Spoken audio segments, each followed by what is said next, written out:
réponds au nom de Gilbert Ntumba Kabea. Je donne le cours de physique au CES Nyota. Aujourd'hui, nous allons étudier le cours d'électricité. On va faire la suite de ce qu'on avait fait la fois passée. À titre de rappel, la fois passée, nous avions étudié le transformateur. On disait que le transformateur était tout appareil capable de transformer ou d'élever ou d'abaisser la tension selon l'usage. On disait qu'il avait deux bobines, la bobine primaire et la bobine secondaire. On disait aussi que chaque bobine avait l'intensité, si c'est la bobine primaire, avait l'intensité primaire, la tension primaire, le nombre de spires primaires. Et la bobine secondaire avait l'intensité secondaire, la tension secondaire et le nombre de spires secondaires. Chaque bobine a aussi sa puissance. Et la formule globale on devait retenir qu'il y avait un rapport de transformation tel que US sur UP était égal à NS sur NP et que US sur UP est égal à IP sur IS. Et on avait aussi les puissances. La puissance primaire donnée par UP, IP, cos, FIP et la puissance secondaire donnée par US, IS, cos, FIS. Et je disais la fois passée que je devais revenir pour montrer d'où venaient les cosinus des angles qui sont ajoutés aux puissances. Ça, c'est ce qu'il y avait la fois passée. Les exercices, j'attends toujours vos devoirs afin de corriger pour vous envoyer cela. Ça, c'était la révision de la fois passée. Alors, pour aujourd'hui, nous parlons de courant alternatif. C'est-à-dire, comme je l'avais dit la fois passée, le courant alternatif, c'est un courant qui change d'essence périodiquement. C'est un courant qui change d'essence périodiquement. C'est le courant, comme j'avais donné l'exemple la fois passée, le courant que nous avons dans nos maisons. D'où est-ce qu'il vient? D'où notre introduction, nous avons fait le beau dessin sur le tableau vert. Qu'est-ce qui représente ce dessin? Nous avons un élément qu'on a divisé en deux. On a le pôle nord, on a le pôle sud. On les a écartés. En les écartant, entre ces deux aimants, il doit y avoir un champ magnétique. Qu'est-ce qu'on entend par champ magnétique? On appelle champ magnétique la région d'espace où l'aimant a le pouvoir d'attirer les métaux. Alors, nous avons un champ magnétique qui est là-bas entre le pôle nord et le pôle sud. Ce champ magnétique est composé de lignes de champ. Ces lignes de champ sont visibles. Je peux vous le montrer à l'aide d'une petite expérience que j'ai avec moi. J'ai la limaille de fer. J'ai la limaille de fer que je mets sur un papier et j'éparpille la limaille. Je mets au-dessous de cette feuille un aimant. Et observez bien, vous voyez qu'il y a formation des lignes de champ qui sont là-bas parce que l'aimant que j'ai mis au-dessous, c'est un aimant rectangulaire. Voilà qu'il y a formation des cercles concentriques qui constituent les lignes de champ. Donc, un champ magnétique est composé réellement des lignes de champ. Un champ magnétique composé de lignes de champ. Et ces lignes de champ sont composées de particules qui sont inertes. Des particules qui sont inertes. D'où l'électricité produite par l'aimant, on l'appelle le courant mort. Ce courant, il n'est pas en déplacement. Il ne se déplace pas. Alors, on met une spire dans ce champ. Dès qu'une spire touche un point dans ce champ, là où ça touche, on peut prendre même un champ magnétique. Lorsqu'on touche un point dans ce champ, il y a création de ce qu'on va appeler quoi? L'induction magnétique. symbolisé par la lettre bêta. Lorsqu'on touche un point dans ce champ magnétique, il y a création de l'induction magnétique symbolisée par la lettre bêta. L'induction va s'exprimer en quoi? En Tesla.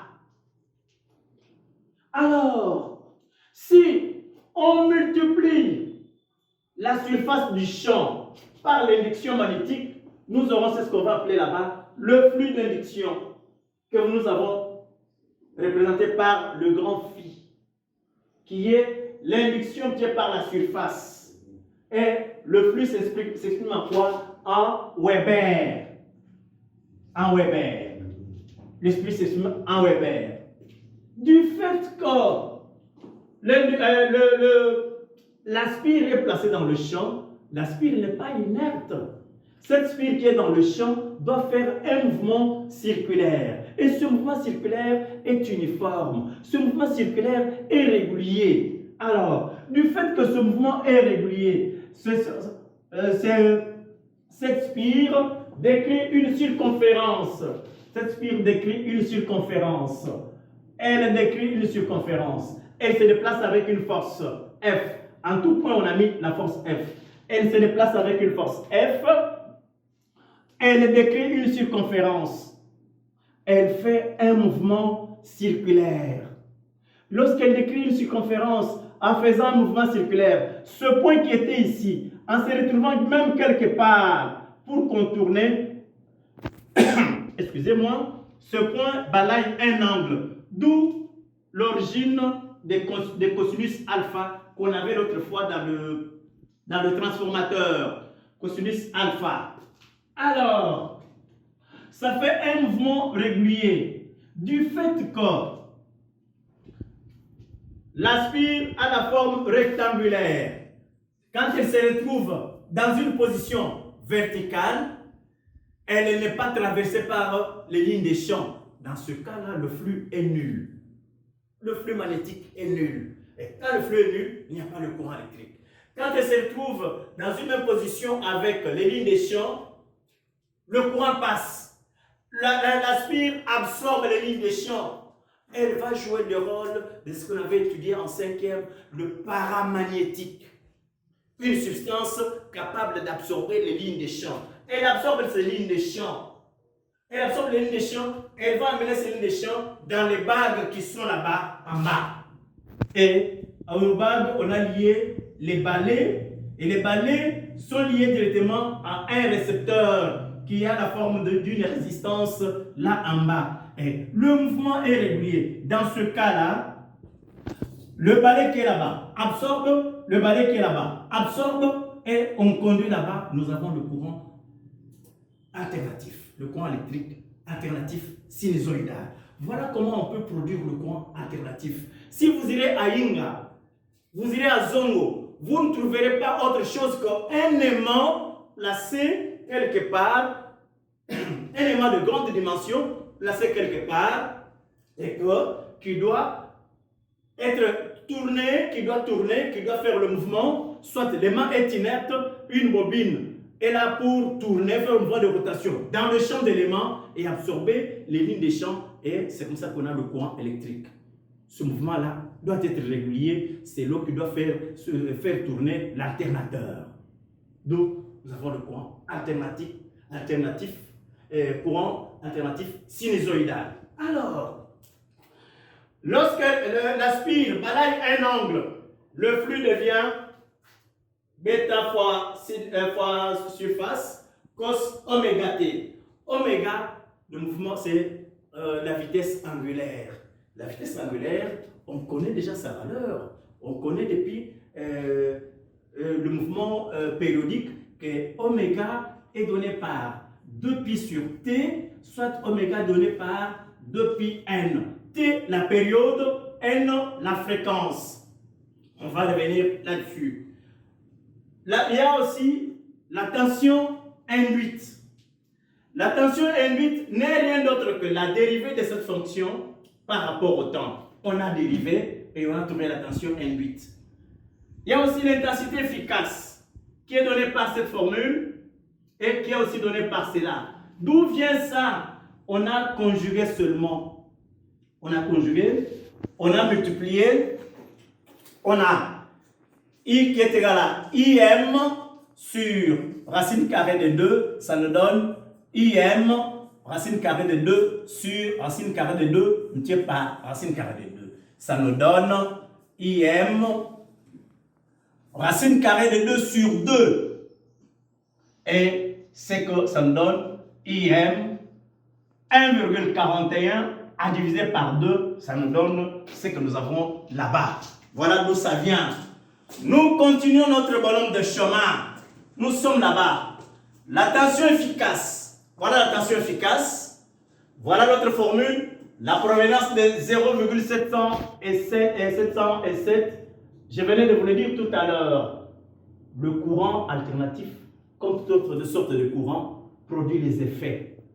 Nous avons l'effet calorifique, nous avons l'effet électrique, nous avons l'effet chimique, nous avons l'effet magnétique, ainsi de suite. Ainsi de suite, ce sont les effets. Voilà le nœud du problème. Le nœud du problème dans notre cours, la base est ici. Voici les 4 circuits. Nous avons le circuit R, qui n'a que la résistance R. La résistance s'exprime en ohm. R est égal à Z. Z représente l'impédance. C'est une résistance qui va s'exprimer aussi en ohm. Avec la première loi d'ohm, U égale R fois I. Première loi d'ohm, nous l'avons déjà vu. Ça peut aussi s'écrire que U égale Z fois I, lorsque Z représente la résistance. Voilà. Le circuit RL. Nous avons la résistance R. Nous avons la self-inductance qui a la forme de spire. Et si on y introduit un morceau de fer doux, le morceau de fer doux va absorber les lignes des champs et on verra la lumière diminuer. Dès qu'on sort le morceau de fer doux, l'ampoule s'allume dans les conditions normales. La self-inductance, nous venons de dire tout à l'heure qu'elle s'exprime en Henry. D'où la représentation de Fresnel. On va appliquer la règle de Pythagore qu'on nous avait enseignée en mathématiques ce jour-là. On nous avait enseigné en mathématiques même depuis la 2e année, la 8e année actuellement. Le carré de l'hypoténuse est égal à la somme des carrés des 2 autres côtés. Nous avons un côté, Donc il y a déjà 2 côtés qui sont déjà cachés et nous on a pris que la résultante. La résultante représente l'impédance. Le carré, on pouvait écrire Z au carré est égal à R au carré plus L au carré oméga au carré. Et ça va nous amener à ce qu'il y a là-bas. Si on tire celui-ci, ça sera la racine carrée. L'intensité efficace est donnée par U sur Z, U sur l'impédance qui est là-bas. La tension efficace est donnée par I multiplié par Z, comme nous l'avons dit ici, I multiplié par Z. Z est là, la tension efficace en volts, l'intensité efficace en ampères. Nous avons le déphasage, différence des phases. On apprendra un phénomène périodique. C'est donné par L oméga. Si on ajoute oméga à L, à la self-inductance, ça représente une résistance. Et à ce moment-là, ça va s'exprimer en ohm. L oméga sur R. Donc, on retient que si vous lisez un item d'examen d'état, on a écrit XL, cela signifie L oméga. Cela est appelé la réactance. En ohm, le facteur de puissance est donné par cosinus phi est égal à R sur Z. C'est un chiffre abstrait parce que R s'exprime en ohm, c'est là en ohm, les ohms et ohms se simplifient, ça donne un chiffre abstrait. Nous passons à un autre circuit, le circuit RC. C représente la capacité. Voilà, la résistance est là. La capacité, nous venons de dire tout à l'heure en ohm. La résistance, non, la capacité, nous avons dit tout à l'heure en farad. La résistance en ohm. l'impédance Z avec la représentation de Fresnel, ça nous donne ça. La tension efficace, ça nous donne aussi ça.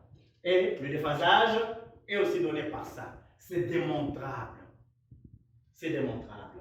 Un facteur de puissance, cosinus phi est égal à R sur Z. Cosinus phi est égal à R sur Z. Ça représente cela. Nous avons enfin le circuit que nous appelons circuit mère, qui englobe tout. Circuit R, L, C. R, L, C. Il y a moyen de représenter cela sous forme de la représentation de Fresnel. Voilà ce que ça donne. Dans ce cas-là, la réactance et la capacitance, on fait la différence entre les deux. Ça constitue une résistance. D'où Z est égal à R carré, racine carrée de R carré, et toute cette différence qui est là-bas. En ohm, facteur de puissance, cos phi est égal à R sur Z, R sur Z qui est là-bas. Le déphasage est donné. Nous avons ce qu'on appelle la résonance. Quand est-ce qu'il y aura la résonance? Je vais y revenir. Dans ce cas, N oméga ne tient pas. C oméga est égal à 1. On a fait seulement le produit des moyens qui est égal au produit des extrêmes. Ça nous donne N oméga carré, C est égal à 1. Or, oméga est égal à 2pi sur T, que je venais de dire tout à l'heure, ou oméga égale à 2pi n. On remplace. Ce que nous aurons L 2pi sur T, V au carré, C est égal à 1. L 4pi carré sur T carré, C est égal à 1. Alors, L 4pi carré, C est égal à T carré. Produit moyen, produit extrême. L'entièreté, T est égal à racine carrée de L 4pi carré, C, T est égal à 2pi racine carrée de L fois C. La période dans un mouvement sinusoïdal, dans un courant alternatif sinusoïdal. Nous avons la fréquence N qui est égale à la fréquence. La fréquence qui est égale à la fréquence. L'on sait que L oméga égale 1 sur C oméga. 1 sur C oméga. Alors, L oméga carré C est égal à 1. L 2pi n V au carré C est égal à 1. Alors, qu'est-ce qu'on dira? Là, on dira que L 4pi carré n carré C est égal à 1. N carré est égal à 1 sur L 4pi carré C. 4pi carré C. N est égal à racine carrée de 1 sur L 4pi carré C. N est égal à 1 sur 2pi racine carrée de 1 sur L C. Ce que nous devons retenir est qu'à tout moment, nous devons conclure, à tout moment, nous devons comparer L oméga avec 1 sur C oméga. La réactance avec la capacitance que nous devons comparer, ce que nous devons retenir en tête, est que si L oméga est supérieur à 1 sur C oméga, nous devons retenir cela en tête. L'intensité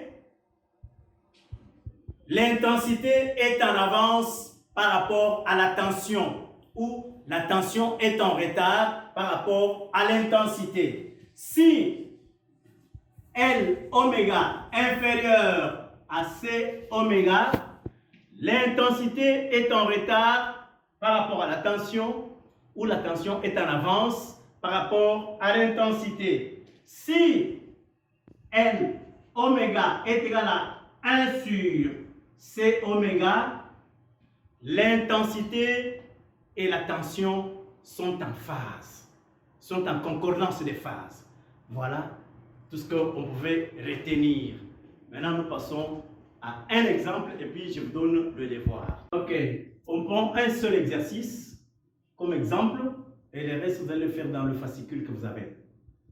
Une bobine de résistance ohmique R égale 25 ohms et de self-inductance L égale 0,02 Henry est intercalée dans un circuit, attendez, comme ça, est intercalé dans un circuit à courant alternatif de fréquence N égale 50 Hz.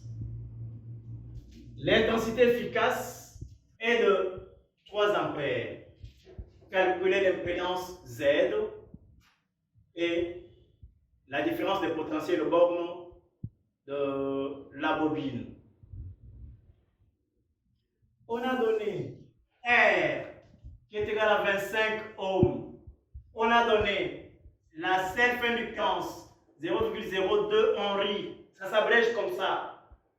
On a donné la fréquence 50 Hz. Ça s'abrège aussi comme ça. L'on demande Z. Et puis, on demande U. On demande Z et on demande U. Z, il s'agit de quel circuit? Il faut d'abord savoir. On a donné R et L. Il s'agit de circuit R, L. Il s'agit de circuit RL. Alors, nous devons trouver Z. Z est égal à R carré plus L carré, oméga carré, le tout racine carré. Tandis que l'intensité, la DDP, U égale I fois Z. U égale I fois Z. Application numérique. Application numérique. On doit trouver d'abord oméga, qui est égal à 2 pi n, qui est égal à 2 multiplié par 3,14. On peut garder 2 pi multiplié par 50. Ça nous donne 100 pi radians par seconde, vitesse angulaire. Alors, on applique Z égale racine carrée de R carré plus L carré oméga carré. Z égale 25 au carré plus L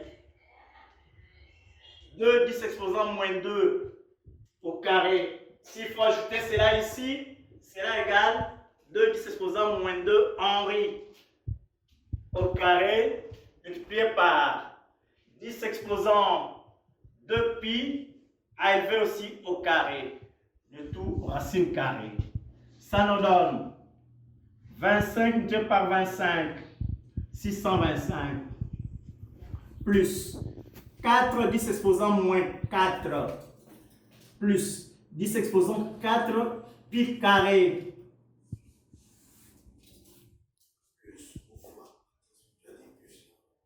Il y a plus ici. Là, c'est la multiplication. C'est le produit. C'est le produit.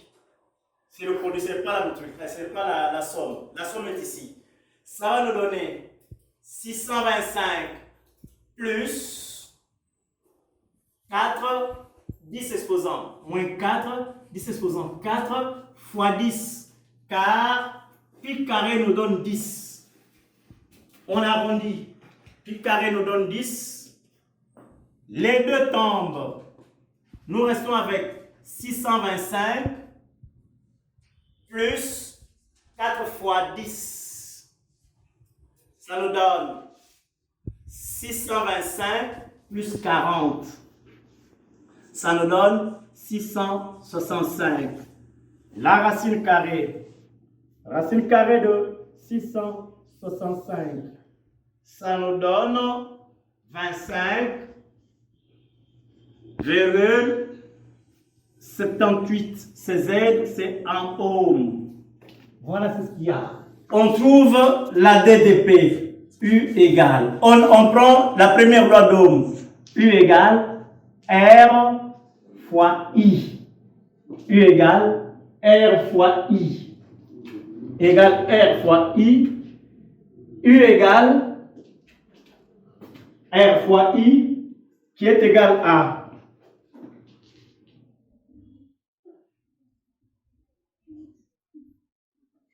coupe encore cette partie. R fois I et Z fois I est égal à Z fois I. Mais I n'est pas. Ah oui, I est là. I est donné. I est donné est égal à, allons-y, à 5,78 multiplié par 3. C'est I qui m'avait manqué dans les données. C'est I qui m'avait manqué dans les données. 3 ampères. Ça y est ici. Alors, c'est ça, il y a eu beaucoup d'hésitations. Oui. On répond. Effacer. Comme ça, vous expliquez seulement. Alors, je disais que U égale R fois I, U égale Z fois I. Alors, comme on a déjà Z, on a déjà I donné dans le problème, on multiplie seulement les 25,78 par 3 et on obtient 77,3 volts. Voilà, c'est ce qu'il faut retenir. Devoir. Le devoir, vous allez prendre dans votre fascicule. Vous allez prendre dans votre fascicule que tout le monde a à la maison, j'insiste. Vous prendrez comme devoir,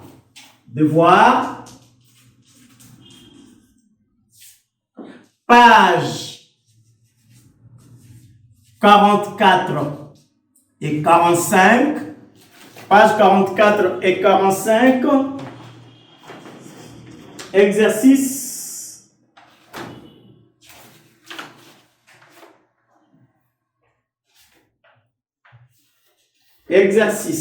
numéro 1, exercice numéro 1, numéro 2, numéro 4 et numéro 6.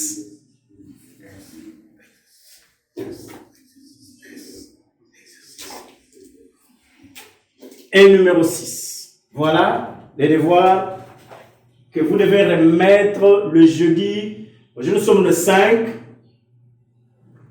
Jeudi le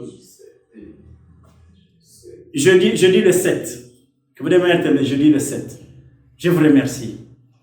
Toutefois, n'oubliez pas les mesures prises par les autorités du pays pour nous protéger contre le coronavirus.